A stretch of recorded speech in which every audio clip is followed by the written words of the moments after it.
Hey everybody, I'm back to show you one of my paintings out in the sunshine so that you can see the beautiful metallic colors.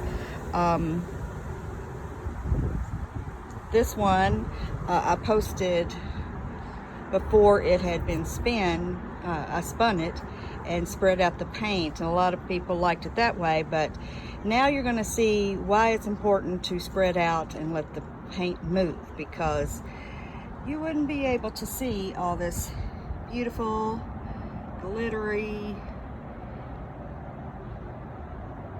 gorgeous gold shimmer that is all throughout this painting if you didn't move the paint.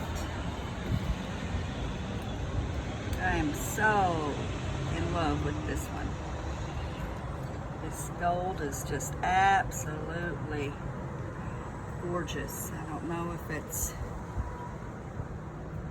you're able to see that so well on the video, but I'm hoping that you're getting some idea of just how gorgeous this is. But I just had to show that to you and help you to maybe understand why something that looks exactly like a flower isn't as pretty as it's going to be when you move the paint around, because you wouldn't have all these beautiful effects. Well, I hope everybody's enjoying this beautiful Friday, and I will be talking to you soon. Bye-bye.